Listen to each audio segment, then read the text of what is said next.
दोस्तों नमस्कार, स्वागत है आप सभी का। एक बार फिर से आई चलते हैं बिहार की ताज़ा खबरों की ओर। लेकिन उससे पहले अगर आपने अभी तक इस चैनल को सब्सक्राइब नहीं किया तो कर लें, जिससे कि आपको बिहार की ताज़ा खबर रोजाना मिलती रहे। बिहार में 4.5 लाख संविदा कर्मियों का रिकॉर्ड बनाएगा विभाग। सामान्य प्रशासन विभाग के मुताबिक संविदा कर्मियों की सेवा पुस्तिका तैयार करने की जिम्मेदारी पूरी हो चुकी है। बिहार के संविदा कर्मी की सेवा पुस्तिका में संविदा कर्मी का नाम, अस्थायी पता, पिता का नाम, राष्ट्रीयता SC/ST से होने पर उसका ब्यौरा, जन्म तिथि, आधार नंबर, शैक्षणिक योग्यता, लंबाई, शरीर पर पहचान के चिन्ह, योजना परियोजना का नाम, संविदा नियोजन की अवधि आदि की जानकारी दे दी गई है। इसे हर 5 वर्ष पर अपडेट भी अब कर दिया जाएगा। एक अनुमान के मुताबिक इस व्यवस्था से करीब 4.5 लाख संविदा कर्मियों का रिकॉर्ड राज्य सरकार के पास पहुंच चुका है। अगली खबर, मुख्यमंत्री नीतीश कुमार ने कहा कि अगर मुआवजा देंगे तो शराबबंदी खत्म कर देंगे। मुख्यमंत्री नीतीश कुमार ने विधानसभा में स्पष्ट शब्दों में कहा कि शराब पीकर मरने वालों के स्वजन को मुआवजा देने का कोई सवाल नहीं उठता है। गठबंधन में शामिल माकपा के विधायक सत्येंद्र यादव ने विधानसभा में यह मांग रखी कि जहरीली शराब पीकर मरे लोगों के परिवार को मुआवजा मिलना चाहिए। उस वक्त मुख्यमंत्री नीतीश कुमार भी सदन में मौजूद थे और वह तुरंत खड़े हो गए और कहा कि अगर ऐसा करना है तो तय कर लीजिए कि शराबबंदी नहीं रहेगी। मुख्यमंत्री ने भी सदन में साफ साफ कह दिया कि जो पिएगा वो मरेगा। अलीखबर, चिराग पासवान ने सीएम नीतीश के खिलाफ FIR की मांग की। लोक जनशक्ति पार्टी के सुप्रीमो एवं सांसद चिराग पासवान ने छपरा में जहरीली मौत के मामले पर सीएम नीतीश कुमार पर जमकर हमला बोला और मौतों को हत्या बताते हुए नीतीश कुमार के विरुद्ध मुकदमा दर्ज करने की मांग की। चिराग पासवान ने कहा कि नीतीश कुमार के विरुद्ध प्राथमिकी क्यों नहीं दर्ज की जानी चाहिए। चिराग पासवान ने कहा कि नीतीश कुमार जिस तरह से बयान देते हैं वो किसी भी प्रदेश का कोई भी सीएम प्रदेश के लोगों के लिए इस प्रकार की असंवेदनशील और शर्मनाक टिप्पणी नहीं करेगा।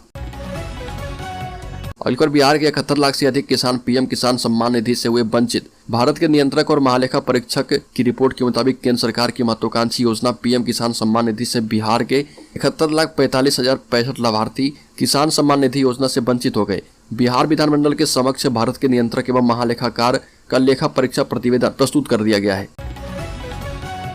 अलीखबर, बिहार के सरकारी अस्पतालों में अब 611 प्रकार की दवाएं मुफ्त मिलेगी। बिहार सरकार ने जारी कर दी गाइडलाइन। सरकारी अस्पतालों में इलाज कराने वाले मरीजों को अब दवा बाहर से खरीदकर नहीं लानी पड़ेगी। अब मरीजों को 611 प्रकार की दवाएं मुफ्त मिलेगी। नई नई बीमारियां सामने आने के बाद सरकार ने सरकारी अस्पतालों में दवाओं के वितरण को लेकर नया गाइडलाइन जारी कर दिया है। इसके तहत अब मरीजों को निजी दुकान से दवा नहीं खरीदनी पड़ेगी। सरकार की ओर से जारी नए संकल्प में मेडिकल कॉलेज से लेकर जिला अस्पताल एवं स्वास्थ्य उपकेंद्र तक के अस्पतालों में OPD और IPD में कुल 611 प्रकार की दवाओं के वितरण करने का निर्णय किया गया है। अगली खबर, अपनी ताकत परखने के लिए फिर से बिहार की यात्रा पर निकलेंगे नीतीश कुमार। आपको बता दें कि बिहार के छपरा में जहरीली शराब पीने की वजह से 70 से अधिक लोगों की मौत के बीच मुख्यमंत्री नीतीश कुमार विरोधियों से लेकर सहयोगियों तक के निशाने पर हैं। इसी बीच बिहार में एक बड़ी सियासी हलचल होने जा रही है। दरअसल नीतीश कुमार जनता का मूड जानने और अपनी सियासी शक्ति परखने के लिए एक बार फिर से बिहार की यात्रा पर निकलने वाले हैं।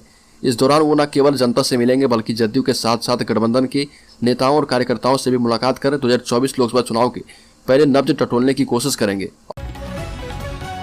अलीखबर, सीएम नीतीश कुमार ने बीजेपी से कहा कि कल तक साथ थे तो शराबबंदी का समर्थन करते थे और अब अलग हो गए तो हंगामा कर रहे हैं। बिहार में शराबबंदी पर सियासी घमासान जारी है और बिहार विधानसभा में बीजेपी को घेरते हुए सीएम नीतीश कुमार ने कई सवाल उठाए। मुख्यमंत्री नीतीश कुमार ने कहा कि जहरीली शराब में सबसे ज्यादा मौतें मध्य प्रदेश में होती है। उत्तर प्रदेश समेत भाजपा शासित अन्य राज्यों में भी बिहार से ज्यादा मौतें जहरीली शराब से होती है, लेकिन उन राज्यों की घटना पर कोई कुछ नहीं बोलता। नीतीश ने सवाल उठाते हुए कहा कि भाजपा शासित राज्य गुजरात में भी शराबबंदी है तो वहां क्यों जहरीली शराब से मौत हो रही है। अलीखबर, नगर निकाय चुनाव में पहली बार बनेगा पिंक बूथ। पीठासीन प्राधिकारी से मतदान कर्मी तक होंगी महिलाएं। महिला सशक्तिकरण की दिखेगी झलक। समस्तीपुर जिले में नगर निकाय चुनाव को लेकर पहले चरण के हो रहे मतदान के दौरान पहली बार जिले में पिंक बूथ दिखाई पड़ेगी। इस बूथ पर महिला सशक्तिकरण की झलक दिखेगी। पहली बार यहाँ पर पिंक बूथ पर पीठासीन प्राधिकारी से लेकर मतदान कर्मी के अलावा मजिस्ट्रेट और पुलिस प्राधिकारी भी महिलाएं होंगी। पिंक बूथ पर प्रतिनियुक्त महिला कर्मियों को विशेष प्रशिक्षण दिया गया है। नोडल अधिकारी मदन राय के नेतृत्व में ये मास्टर प्लान तैयार किया गया। अलीखबर, सीतामढ़ी में शिक्षकों का प्रतिनियोजन किया गया रद्द। सीतामढ़ी के क्षेत्रीय शिक्षा उप निदेशक ने विभागीय निर्देश के प्रतिकूल सभी तरह के शिक्षकों का प्रतिनियोजन रद्द कर दिया। अलीखबर, बेगूसराय में बिजली बिल सुधार को लेकर जरूरी खबर। बेगूसराय में बिजली विभाग के उपभोक्ताओं के लिए एक जरूरी खबर सामने आई है। विद्युत विपत्र सुधार एवं राजस्व संग्रहण हेतु शिविर का आयोजन विभाग के इंजीनियर के द्वारा जिले भर में किया जाएगा। इसको लेकर विद्युत विभाग ने विस्तृत रूपरेखा तैयार कर ली है। जिले के विभिन्न PSS से सप्लाई होने वाले इस गाँव में कैंप लगाने की विस्तृत जानकारी भी साझा की गई।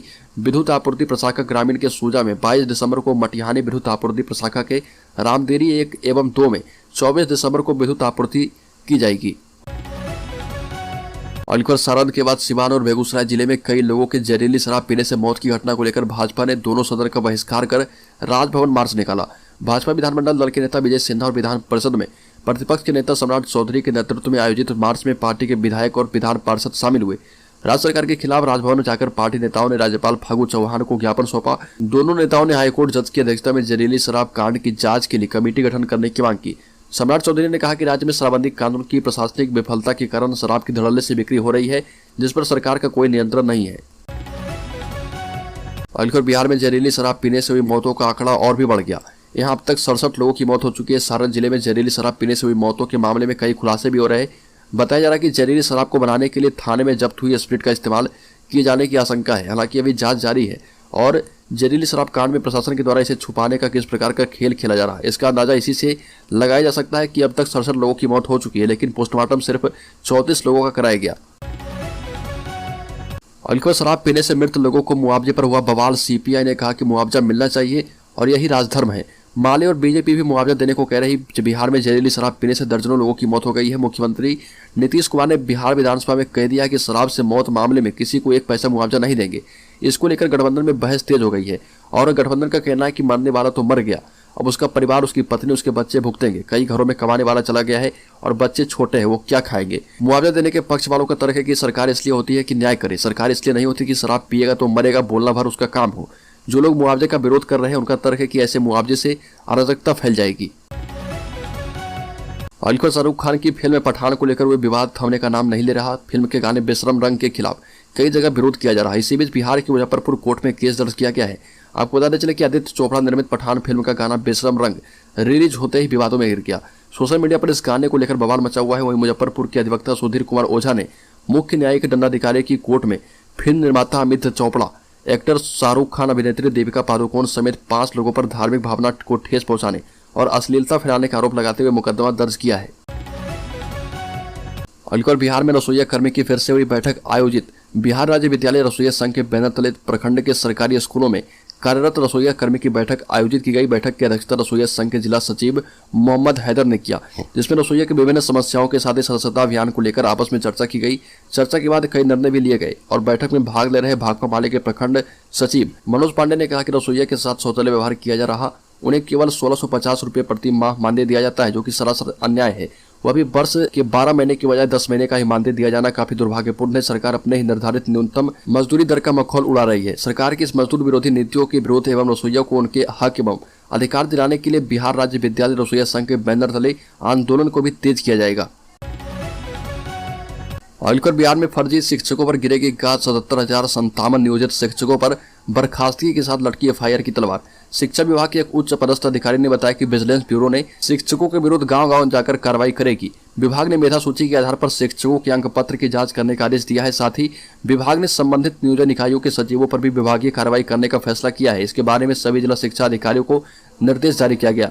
न्यायालय के आदेश के आलोक में इस बात की भी जांच की जाएगी कि त्यागपत्र देने वाले फर्जी सर्टिफिकेट धारी शिक्षक किसी अन्य नियोजन इकाई के माध्यम से दूसरे विद्यालय में कार्य तो नहीं कर रहे। न्यायालय के आदेश के आलोक में शिक्षा विभाग ने प्रमाण पत्र के फोल्डर नहीं देने वाली नियोजन इकाइयों पर प्राथमिकी दर्ज करने का आदेश दे रखा है।